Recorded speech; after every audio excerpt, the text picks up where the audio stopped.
አሰላሙ አለይኩም ወራህመቱላህ። ለቻናሉ አዲስ ለሆናችሁ በሙሉ ሰብስክራይብ በማድረግ የቻናሉን ቤተሰብ እንድትሆኑ በአክብሮት እንጋብዛለን።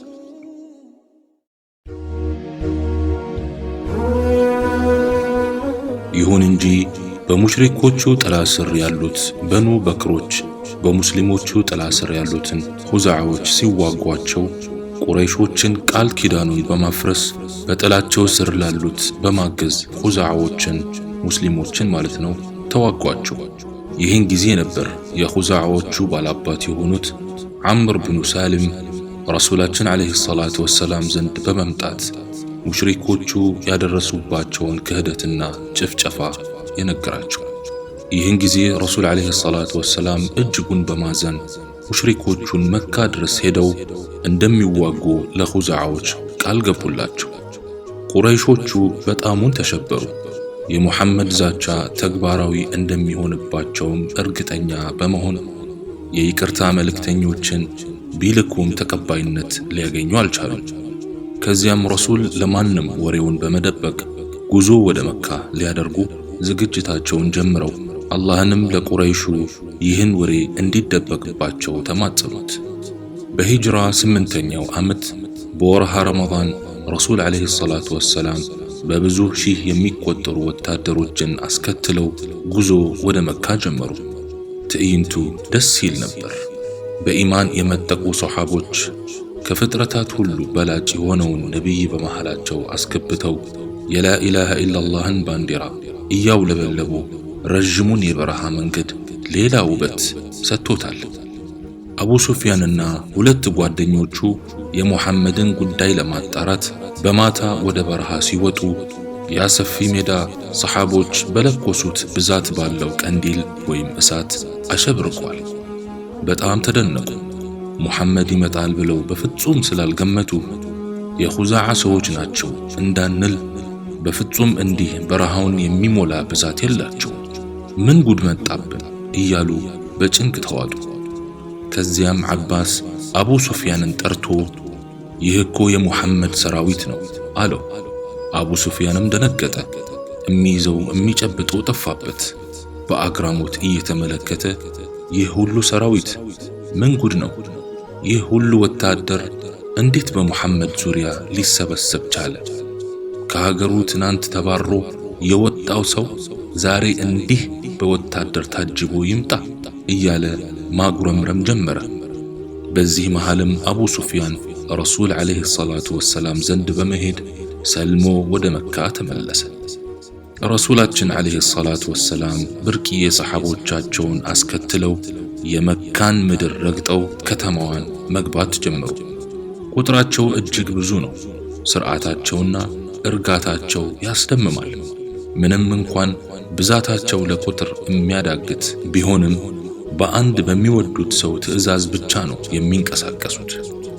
የመካም ከተማ ሊገቡ ሲሉ አቡ ሱፊያን ለመካ ቁረይሾች ጮክ ብሎ እናንተ ቁረይሾች ሆይ ሙሐመድ ልትቋቋሙ የማትችሉትን የሰራዊት ማዕት አስከትሎ መካን እየገባ ነው። ሁላችሁም ወደ የቤታችሁ ግቡ። እኔ ቤት የገባና እቤቱ የተደበቀ ማንም አይነካውም በማለት ተጣራ። የመካ አመፀኛ ሁሉ ምድሪቱ ጠበበችው። ረሱልን ዓለይሂ ሰላቱ ወሰላም ዕድሜ ልኩን ያሰቃየ ሁሉ መግቢያ መሽሎኪያ ጠፋቸው። የዛሬ ቀን የበቀል ቀን መሆኑን የገመቱ ሁላ መካን ትተውም ይወጡ አሉ። ግና አብዛኛው በቤቱ ተደብቆ መሞታቸውን ሰዓት መጠባበቅ ጀመረ። ረሱል ዓለይሂ ሰላቱ ወሰላም መካ ከተማዋን ከመግባታቸው በፊት ሰራዊቶቻቸውን ለሁለት በመክፈል የአስለም፣ የሱለይም፣ የጊፋር፣ የሙዘይና፣ የጁሃይናና ሌሎችንም ጎሳዎች ከመካ በስተቀኝ በኩል እንዲገቡ በማዘዝ ኻሊድ ኢብን አልወሊድን አሚር አደረጉ። በከተማው በግራ በኩል ደግሞ ዙበይር ኢብኑ አልዓዋምን አሚር በማድረግ ሰራዊቶችን ልከው እሳቸውም ወደ መካ ለአላህ ምስጋና እያደረሱ ገቡ። የመካ ከተማ በተደበቁ ነዋሪዎቿ ባዶ ሆና ሳለ የሙስሊሞቹ ሰራዊቶች በቅጽበት መጥተው ሞሏት። በዚህ ሁኔታ ላይ ሙስሊሞች ደስታቸውን በምስጋና እያሳለፉ ሳለ ነበር ረሱል ወደ ካዕባ ውስጥ በመግባት ለብዙ ዓመታት የከረሙ ጣዖታትን መሰባበር ጀመሩ። ከዚያም ረሱል ዓለይሂ ሰላቱ ወሰላም ቢላልን አዘዙትና በመካ የመጀመሪያውን አዛን ካዕባ ጫፍ ላይ በመውጣት አሰማ። ሕዝበ ሙስሊሙ አዛን ሲሰሙ ፍጹም ተረጋጉ፣ ዝምታ ሰፈነ። ይህን ጊዜ የተደበቁ የመካ ሙሽሪኮች ከየተደበቁበት በመውጣት ወደ ረሱላችን ዓለይሂ ሰላቱ ወሰላም እየመጡ እጅ መስጠት ጀመሩ። ከዚያም ረሱል ዓለይሂ ሰላቱ ወሰላም ከአላህ ብቻ ሌላ አምላክ የለም ቃል ኪዳኑን ሞላ፣ ባሪያውንም ድል አጎናጸፈ፣ አሕዛብንም ብቻውን አሸነፈ አሉ። ረሱልም ወደ ቁረይሾቹ ስብስብ በመሄድ ዛሬ ምን የማደርጋችሁ ይመስላችኋል? በማለት ለዘመናት ያሰቃዩዋቸውን ሰዎች ጠየቁ። ቁረይሾቹም ስለ ረሱል ዓለይሂ ሰላቱ ወሰላም ምንነት ያውቃሉና በፍርሃት ተውጠው መልካምን ነው ካንቱ የምንጠብቀው፣ እርስዎ ቸር ወንድማችን ኖት፣ የቸሩ ወንድማችንም ልጅ ኖት አሉ። ረሱልም ዓለይሂ ሰላቱ ወሰላም ሙሽሪኮቹን እዝነትንና ፍቅርን ያዘለ አስተያየት እያዩዋቸው ዩሱፍ ለወንድሞቹ ያደረገውን ይቅርታ እንጂ ሌላ ነገር አላደርገባችሁም፣ ሂዱ እናንተ ነፃ አድርጌያችኋለሁ አሏቸው።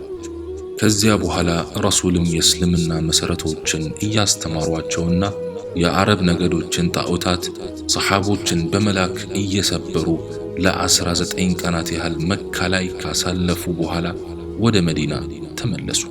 ከዚያም መዲና ላይ ሆነው ዓለም ላይ ወዳሉ መንግስታት ደብዳቤ ላኩ።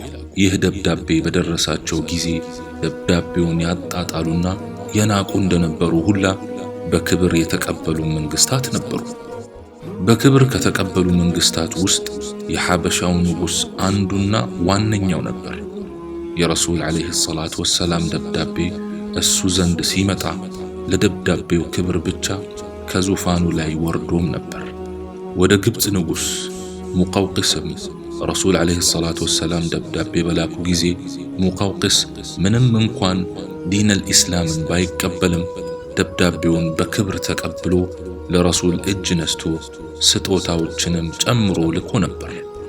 ረሱል ዓለይሂ ሰላቱ ወሰላም የሮም ንጉሥ ወደ ሆነው ሂረቅልም እንዲህ ሲሉ ደብዳቤ ጽፈውለት ነበር። በአላህ ስም እጅግ በጣም ሩህሩህ እጅግ በጣም አዛኝ በሆነው የአላህ ባሪያ ከሆነውና ከመልእክተኛው ሙሐመድ ለሮም ንጉሥ ሂረቅል ሰላም ቅኑን መንገድ በተከተለ ላይ ሁሉ ይሁን። በመቀጠልም እኔ ወደ እስልምና እጠራሃለሁ፣ ስለም ትድናለህ፣ ከሰለምክ አላህ ምንዳህን እጥፍ አድርጎ ይከፍልሃል። እምቢ ያልክ እንደሆነ የራስህንና የሕዝቦችህን ወንጀል ተሸካሚ ትሆናለህ። የመጽሐፉ ባልተቤቶች ሆይ በእኛና በእናንተ መካከል ትክክል ወደ ሆነች ቃል ኑ፣ እርሷም አላህን እንጂ ሌላን ላንገዛ፣ በእርሱም ምንንም ላናጋራ፣ ከፊላችንም ከፊሉን ከአላህ ሌላ አማልክት አድርጎ ላይዝ በላቸው። እምቢ ቢሉም እኛ ሙስሊሞች መሆናችንን መስክሩ የሚለውንም የቁርአን አያ አክለው ልከው ነበር። ይሁን እንጂ እሱ ዲኑን ቢወደውም ሕዝቡ ስላልወደደው ንግስናውን ወዶ ሪሳላውን እምቢ አለ። በዚህ ሁኔታ ረሱላችን ዓለይሂ ሰላቱ ወሰላም ወደ ተለያዩ መንግስታት ደብዳቤዎችን በመላክ የአላህን ግዴታ ተወጡ። አሁን ጉዳዩ እየተጠናቀቀ መጥቷል። ረሱላችንም ዓለይሂ ሰላቱ ወሰላም በሂጅራ 10ኛ ዓመት ላይ 100,000 ተከታዮችን ይዘው ለሐጅ መካ ተገኙ። መካ ላይ ሁሉም በተሰበሰበበት ረሱል ዓለይሂ ሰላቱ ወሰላም ምክርና ትምህርት ሊሰጡ ሁሉም ድምፁን አጥፍቷል። ረቢዓ ኢብኑ ኡመያ የተባለ በከፍተኛ ድምፁ የሚታወቀው ሰሓቢ ከሳቸው ጎን የረሱልን ዓለይሂ ሰላቱ ወሰላም ድምፅ ሊያስተጋባ ቆሟል። እሳቸውም ንግግራቸውን ጀመሩ። እናንተ ሰዎች ሆይ ንግግሬን በጽሞና አዳምጡኝ።